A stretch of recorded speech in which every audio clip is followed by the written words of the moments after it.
Hello, everybody. We're very, very honored to have with us today Mr. Gregory Mannarino, a man that knows what's going on in the equity markets, plays them, trades them, and knows them. And as I see it right now, as we're going into March, I believe that we are on the precipice, and it may have already happened, of March economic madness. This may be the month that everybody wakes up, the fraud's over, and so is the game. Mr. Mannarino, thank you so much for being here. What's your take on this? Joe, thank you for having me. Love being here. Love you. Love your show. I've been a fan of yours, like I said, for so long. I can't even tell you. Anyway, with that said, absolutely. Look, I think what people need to keep in the back, look, this economy, this whole entire freak show is on a knife's edge. And anything can push us one way or the other. What we have here, if you want to just take a quick snapshot looking at the equity markets and the associated risk with that, it continues to rise. It's getting pretty much out of control now. Historically, for this month, the markets are kind of wild and they're rough. But I think there's a lot of effort right now, at least from my perspective, to try to keep this whole thing afloat a little longer. Again, it's a game. We have central banks in here. And it's such a charade. Oh yeah, we're shrinking our balance sheets. Oh, we're raising rates. It's going to be tremendous and fantastic. Our economy is doing so fine. Meanwhile, the economic data doesn't stop. We're in a free fall, not just here in the United States, but around the world. Global economy is contracting. Real wages falling off of a cliff. Home affordability at an all-time low. 68%. 68. This just came out today. 68% of American families could not survive if they lose one paycheck. I mean, this is the so-called strong economy that we have right now. It's over. It's absolutely over. And with regard to the stock market, it's completely disconnected from any kind of reality. There is no price discovery mechanism whatsoever at all anymore. And it's this artificially suppressed rate environment that we have had since the last meltdown that is doing nothing but keep this artificially propped up. It's going to get real. It's going to get real, as you know, and I know, and I think everyone who follows our work knows. But look, it's at a time when they choose. I believe central banks, all of this year, this is a scheme. They're pushing the global economy off of a cliff there. And how do they do that? How do they slow the economy? By their own admission, by raising rates. They got to kill the consumer. Kill the consumer. So they're killing the consumer. People can't get by anymore. Credit card debt, household debt, personal debt, ballooning. It's not going to stop. It's got nowhere to go but worse. This is an extermination. This is an extermination of an entire class of people on a global scale. I'm talking about the middle class. They're being systematically erased. I agree 100%. The data shows it. In America, back in 1970, some 61% of the people were middle class. Now it's 50%. Yeah. And middle class isn't middle class because you can't live on it anymore. No. And you have the 1% that own 54% of all the stock market, the equities. Mm-hmm. Yeah. And you bring the 10% in, they own 90. And all we've become, as I see it, are plantation workers on the global plantation of Slavelandia. You mentioned about the 68%. How about the 64% that are living paycheck to paycheck? Middle class is gone. Housing is unaffordable. And what you said is that it's a freak show on a knife's edge. Yeah. And to me, that is perfectly what we're talking about. It's a freak show. Look at the freaks that are at the head of the show. Who's your top freak in the bankster system? I mean, now there's a real handsome, cool cat. What was his name? Ben Bernanke? No, he took her. And then there was Janet Yellen, Miss Facha Brut. Oh, she came next. And now we got this little arrogant guy, Jerome Powell, who bullshitted that inflation was temporary and then transitory. And now you said it's global. How about the freak show over there in the EU with the ECB head, what's his name? Christine Lagarde. Mm-hmm. Oh, yeah, if only women were in charge. Oh, Yellen and Lagarde, they're two women. Oh, bankster bandits. Oh, yeah, forget about that. Mm-hmm. How about Christine Lagarde? What was her last job? head of the IMF, the International Mafia Foundation. Oh, excuse me, Monetary Fund. Yeah. And there's no inflation. Salenti, you're full of crap. There's no inflation. I am the Fed head. There is no inflation. You're full of shit. Yep. That's the freak show. Well, That's the freak show. And it's a political freak show, and it's a bankster freak. Oh, now, Jamie Dimon, now there's a real man. Oh, that's the bankster bandit.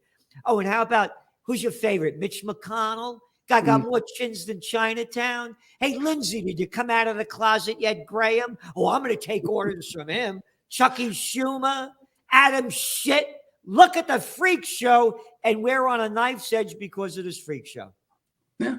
Well, you know what they do, and it's an amazing thing. They float out members of the freak show to dictate our lives, to tell us what we should think, what we should feel, where we should look, the distractions, the deceptions, all the stuff that people that follow my work and your work are well aware of is unfolding right before our eyes. And it ain't getting any better. It's not this whole peaking and transitory and temporary. We were sold a lie, and everyone knew it was a lie since day one, who at least follows our work. They knew it was nonsense. It's kind of astonishing. Last week, they floated out Janet Yellen's stain. I call her Yellen Stain because she's a human stain. To tell us that prices are coming down.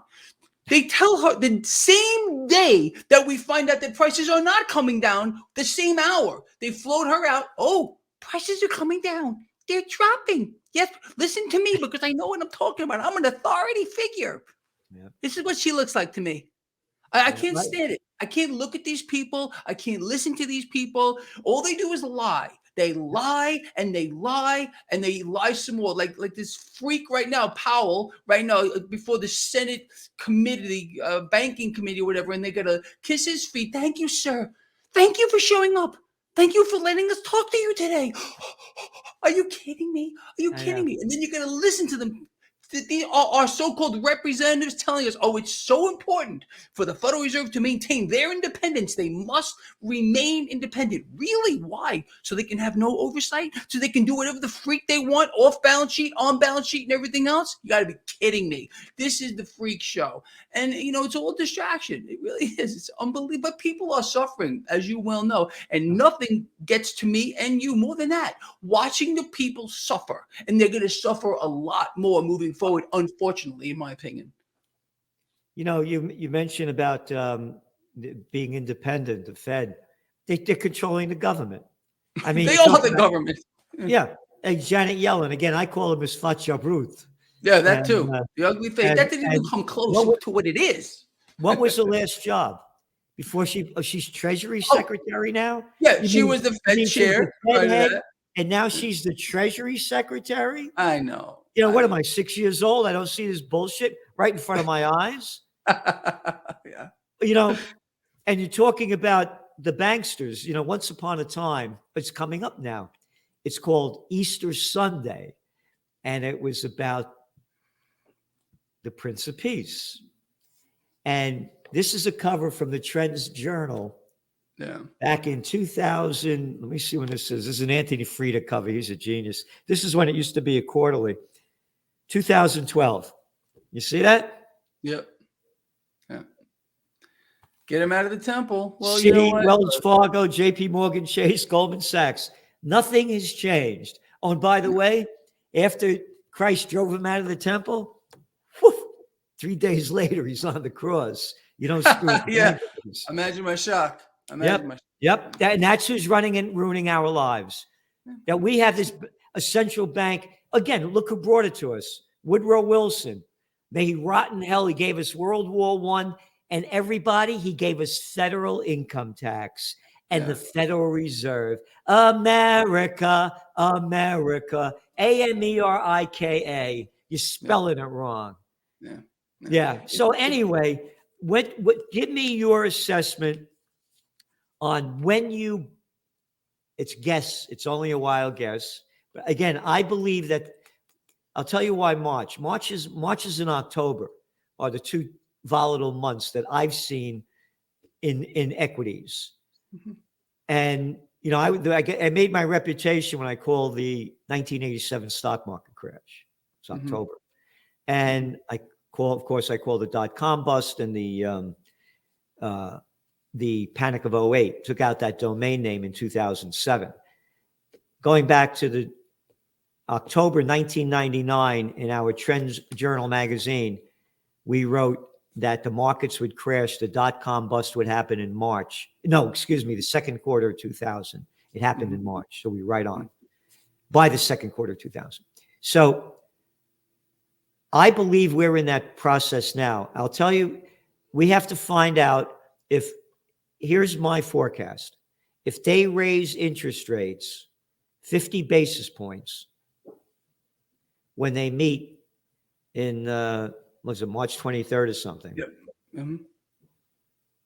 I believe the markets are going to crash and the economy is going to follow. And what everybody has to understand, that the interest rate hikes that have been going up, it takes time for them to hit through the economy. It doesn't happen in a day. It takes several months.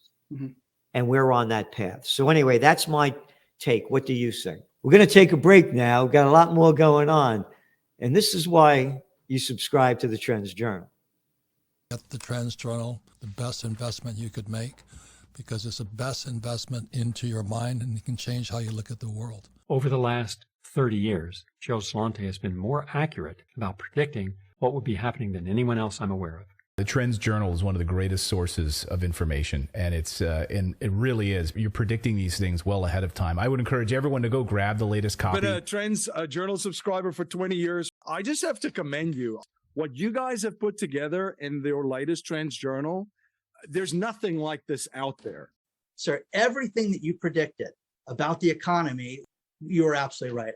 So I have followed you all this time. So please take a look at the Trends Journal. You correctly forecast that the Fed would hike rates quite aggressively, correctly said that initially gold and silver would drop as the Fed starts to raise rate to 1.5% and above.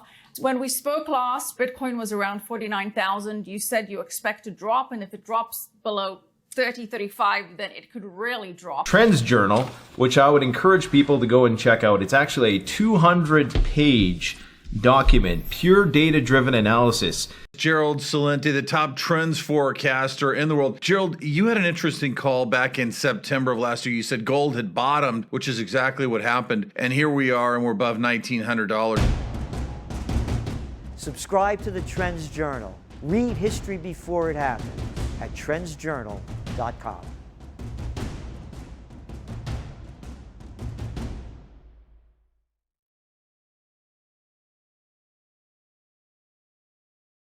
What's your Well, absolutely. I think that, well, let's just put a couple of more perspectives on this. So yes, there is a lag effect with regard to what the Fed is doing with regard to their raising rates here. I believe, unfortunately, for what I am seeing here now, that we are going to get a 50 basis point hike. Now, I came up with a little metric that people can, it's free to anyone who wants to look at it. It's right on my website, traderschoice.net. It's called the MMRI, Mannarino Market Risk Indicator. It's a neat little equation which equates risk in the debt market, which is reflective of what we can see in the stock market in real time. Right now, that number is sitting at almost 260. When we hit 250 on the MMRI, I was telling people for months, watch for the first red line in the sand, 250. This market, since the MMRI crossed 250, we've seen this market fall under pressure.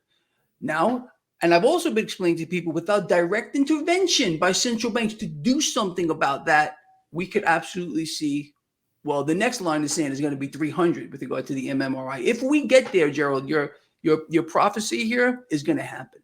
It's going to come true here. We're on a knife's edge. Anything can set this off, and I mean anything here.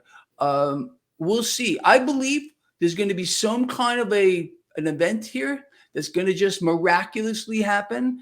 Unfortunately, people are probably going to end up losing their lives, a lot of them.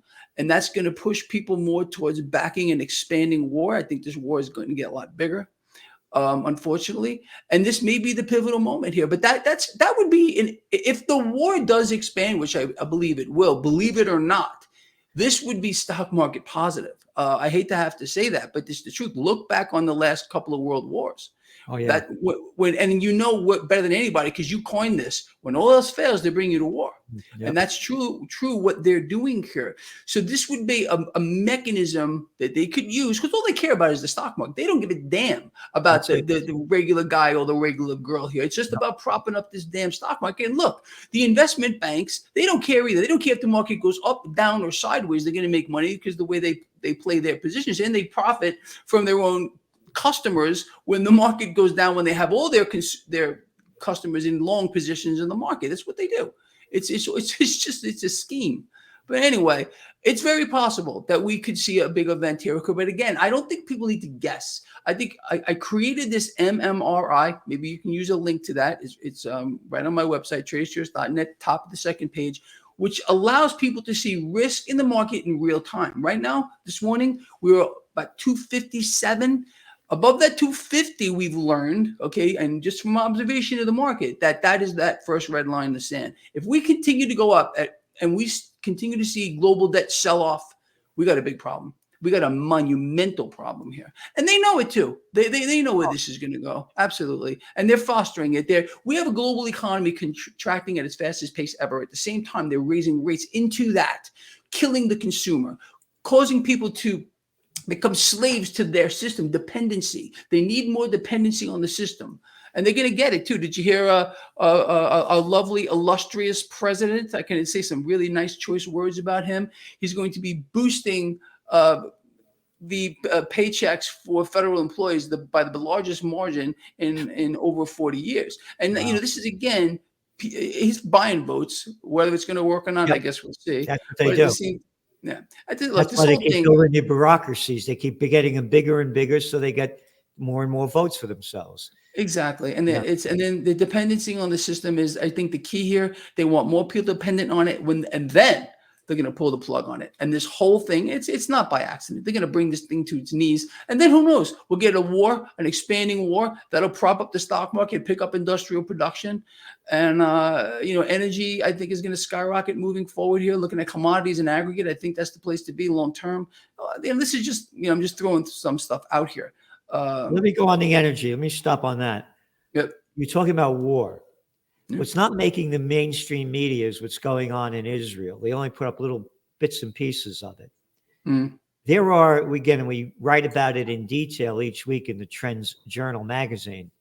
And what's going on now, and again, this is not our language. This is coming like from the Financial Times, the Wall Street Journal, the far-right extremist government of Netanyahu. Mm-hmm. So what they're doing with the Palestinians is one thing, and now they're ramping up talk about escalation toward Iran. They're bombing Syria anytime they want. They just blew up a couple more airports, in Damascus and Aleppo.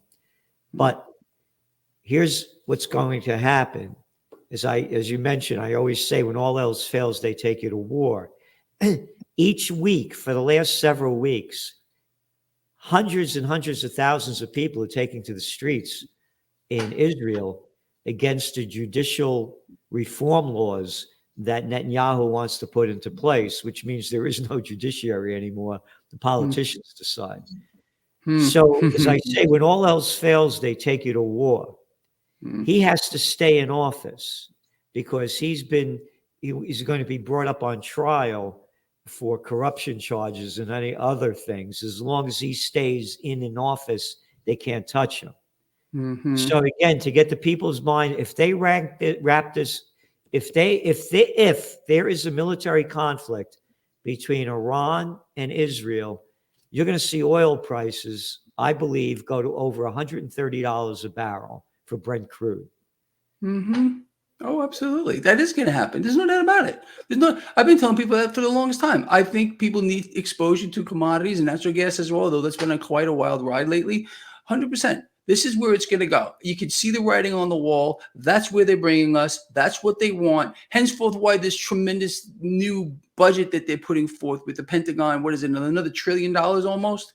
It's unbelievable. But okay, they're going to do this, and we're keeping our people informed. We're letting them know what's going on. And it's, knowledge is power. Knowledge is power. And we need to keep our people at least in the know. And I think there's probably, honestly, I'm just going to say this, and I may take some heat for it. I don't think there's any two better guys than you and me that are keeping our people informed. I tell you the truth. I really believe that. Yeah. No, we're doing everything we can. And everybody put that link to go to traderschoice.net and check out the MMRI. Yeah, yeah, it's an I'm amazing gonna be tool. looking at that, and staying on with the with this market and what's going on. And as you said, there's a lag effect of is that the word that you used? Yeah, there's a lag effect. When they're raising rates, there's always a lag effect. And we haven't even begun to see, we haven't even begun to see the effects of this at all. And it's going to get a lot worse. So what are they doing? They're trying to, like I said, how we started out earlier, this, they're destroying the economy by design. They're destroying the economy by design. They're killing the consumer by design, creating dependency. And then we're going to get a new system that's going to be one of maximum control, in my view. That's where I think we're eventually going, this whole on a worldwide scale, not just here. Well, it's as we wrote about this 3 years ago, it was the cover of the Trends Journal back then, from dirty cash to digital trash. Yeah, I remember that. And that's what they're going to do. Mm-hmm. They're going to get rid of their $31.5 trillion debt. They're going to say something like the Russians hacked our banking system and you lost your money, but don't worry about it. We came out with a new currency. Everything is fine. Yeah. And so we're going to go from dirty cash to digital trash. In this week's Trends Journal, there's a big article about India. Mm-hmm. And that's this week's trend. I love that. Yeah. Oh, that says it all. And India, boop, all it is digital. All it is digital anymore. And I remember when Modi did away with the rupee, that old rupee's no good. We're coming out with a new one. That was a couple of years ago. People have no idea about that. All forgotten. And now China, we're going toward they're on a leading edge of going digital. Oh, that's only a country of 1.4 billion. Oh, and you talked about defense budgets. Another guy that really fights for freedom is Judge Andrew Napolitano, another paisano. And I do an interview with him every week. And I mentioned this week that the business of China, as I say, is business, while the business of America is war. America's defense budget, it's almost, $860 billion. When you put in the intelligence, which is an oxymoron, the CIA, NSA, it's over $1 trillion. We have 332 million people, $1 trillion roughly. China, 1.4 billion people. You know what their defense budget is? 224 billion. What is it? 224 billion. 224 billion. We have almost $1 trillion. They have two. So anyway, this is where it's going. And going back to what you said about the war, this is important. Last Friday, Olaf Scholz, the Chancellor of Germany, made a trip to have a summit with Biden. He brought no reporters with him. He flew in alone. They met for 1 hour, and there was no staff reportedly in the office. It was a conversation just between the two of them. Scholz got back on the plane and went back to Germany. I'm mentioning this because that's very strange. It is very strange. Because they're not talking about what they talked about. They wouldn't mention a word. So the question I have is Germany ramping up the war with the United States to fight Russia, or are they going to pull back?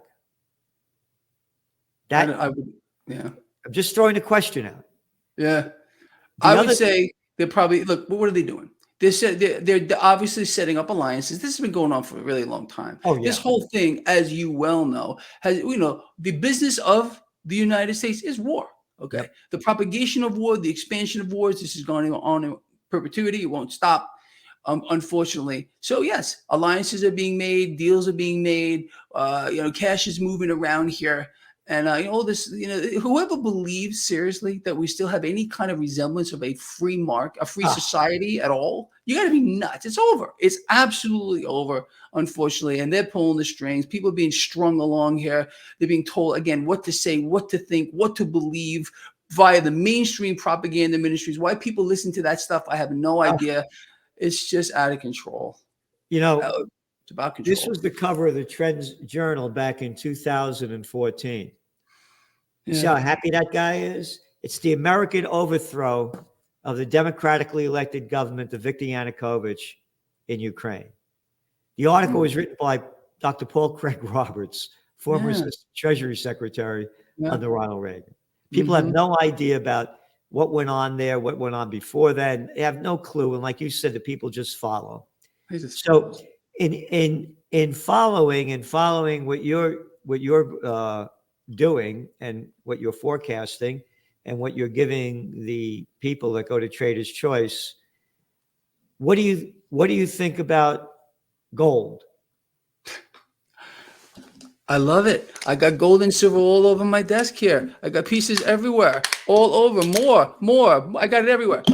I mean, I can't tell you.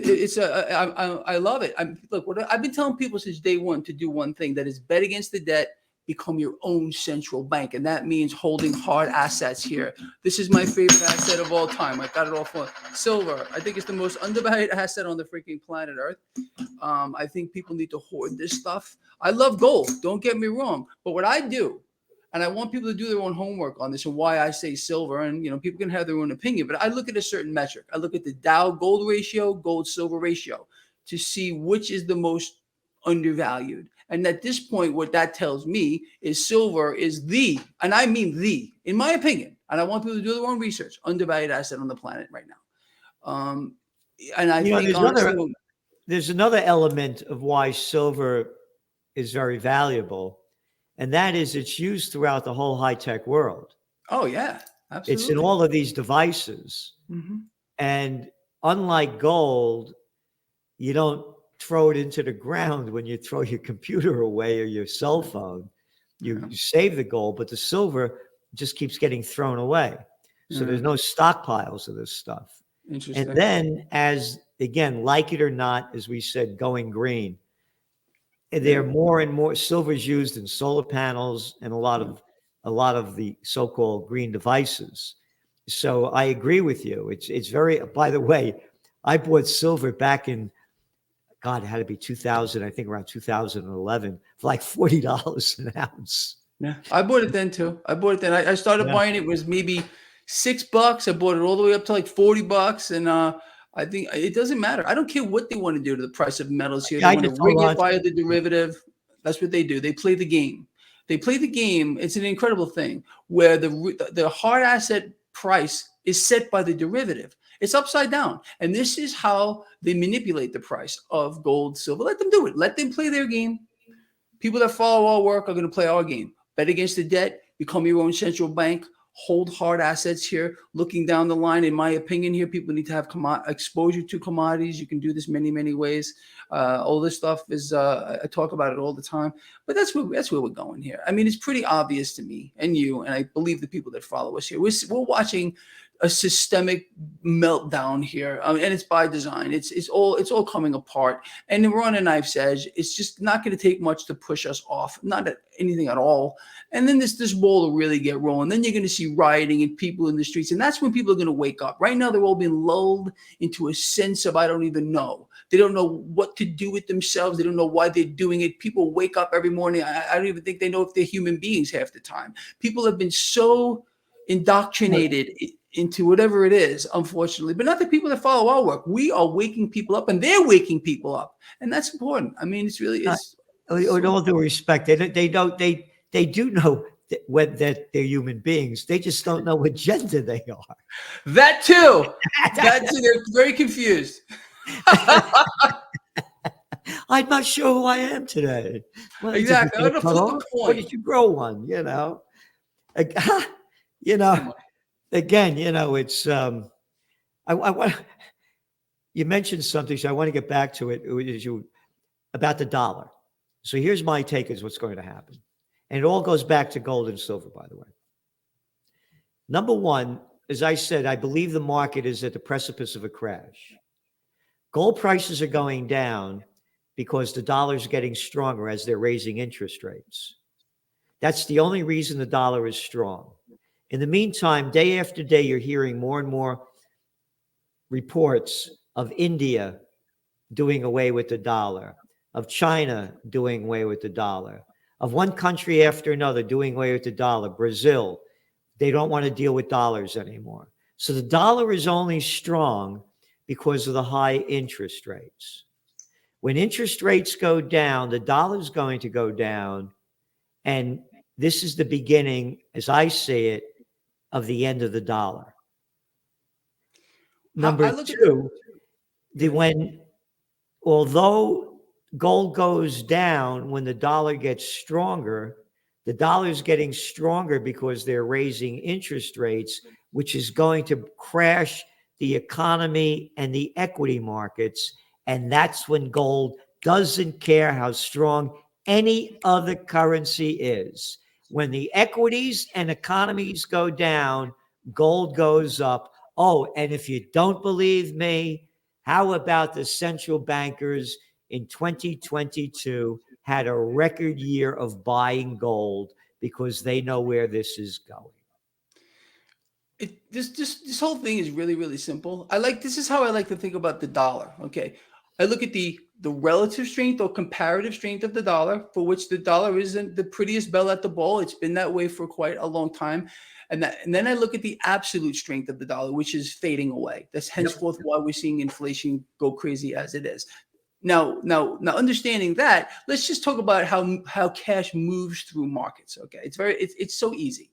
Okay. We've had this artificially suppressed rate environment now since the last meltdown that has reinflated the stock market bubble. It's reinflated a real estate bubble. Okay, created, and not just that, it's created distortions of an incredible magnitude across the price action of assets across the board. Now, this is how it's going to play out, and I can't imagine another way. I've thought of this a million times, and I've repeated it in my brain a billion times here. So we got this bubble in the debt market. It's a monster. It's a Frankenstein. And the debt market, and this goes back to what the MMRI is measuring, risk in the debt market, and it reflects the risk in the stock market. We're going to get a meltdown here in the debt market, a massive sell-off.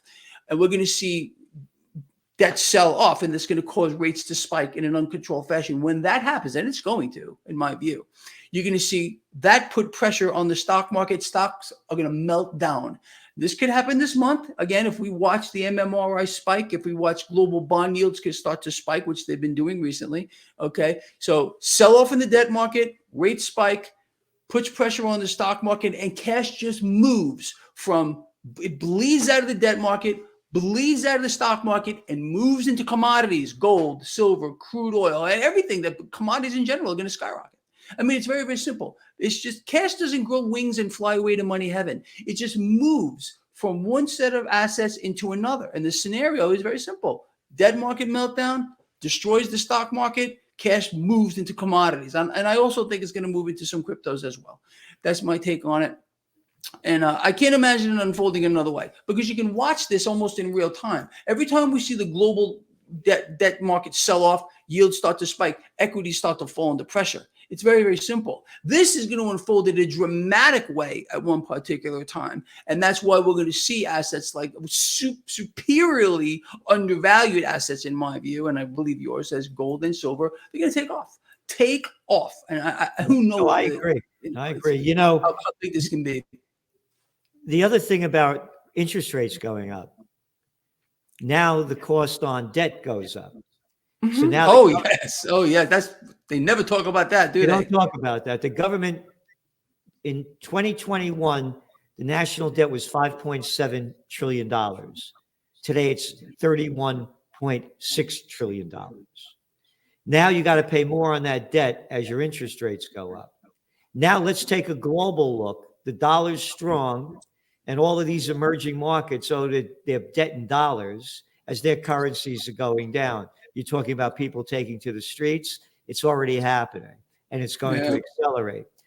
Number 3 on this is that the debt on variable rate mortgages and loans.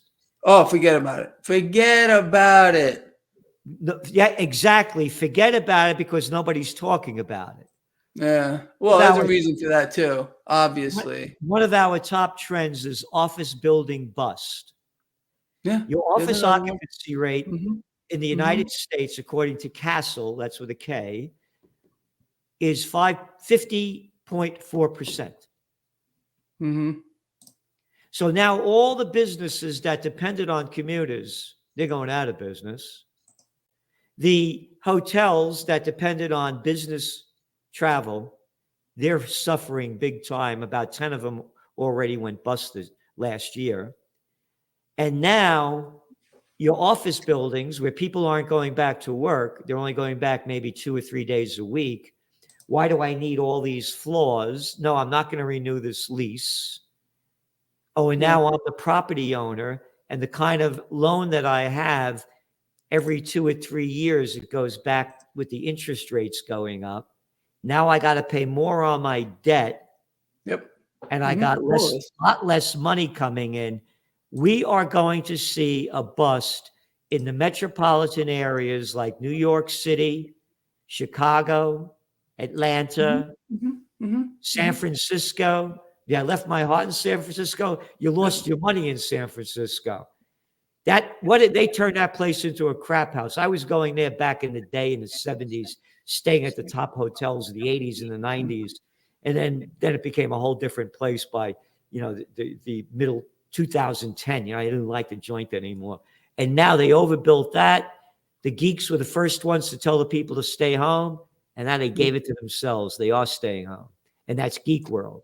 So I think we're going to have an office building bust and a crash, the likes of which have never been seen in modern history.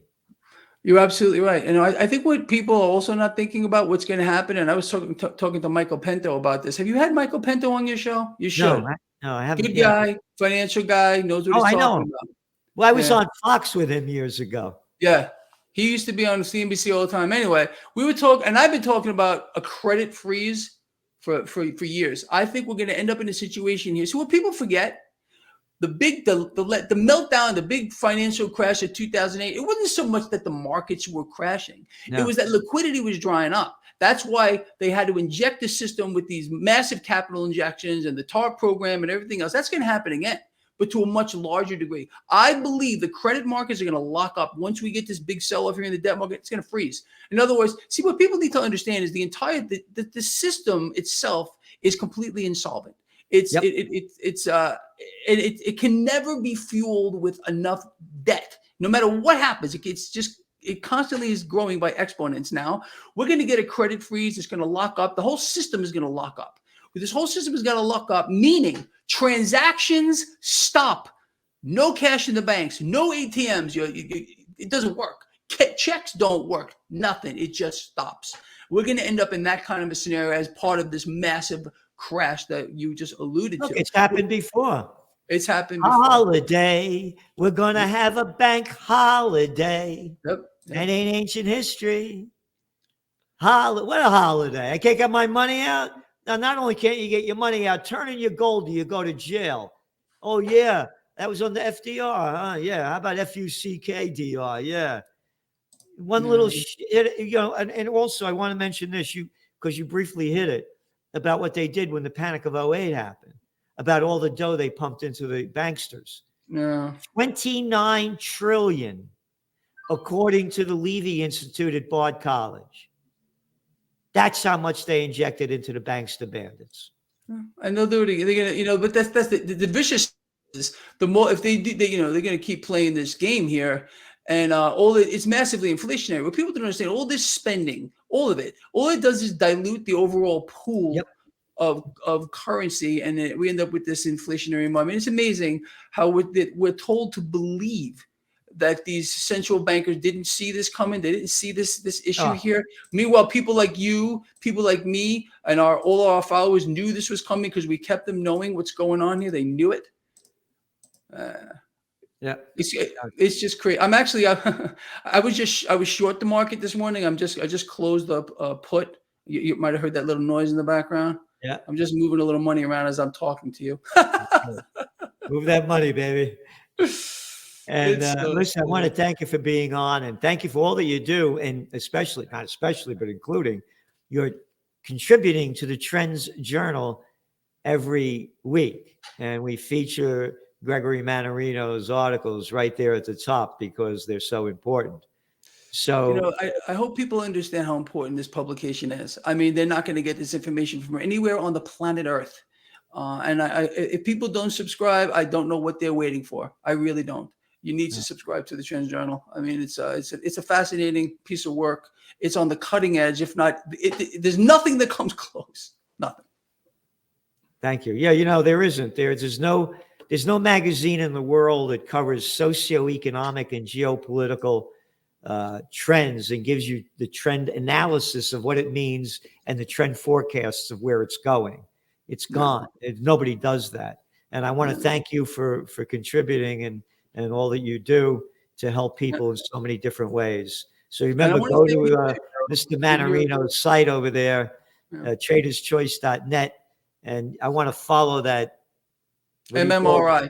MRI. Top of the second page. I honestly think it's the best risk indicator that's ever been created. It's I'm a little Dr. Frankenstein that came up with. It's a very simple. It uses the 10-year yield, the relative strength of the dollar with a little bit of voodoo in there, and it comes up with a number, and it's been insanely accurate. It's free. Yeah. It's free to everybody. So right. I'm not selling this. I want people to utilize that resource. And by the way, the Trends Journal is almost free. It's like $2.70 a week. It's unbelievable. And That's people all. Yeah. So we're trying to give the people everything we can. And again, I want to thank you for everything that you're doing and how you're informing people. And the information is invaluable. Thanks so much, man. Thank you too, honestly.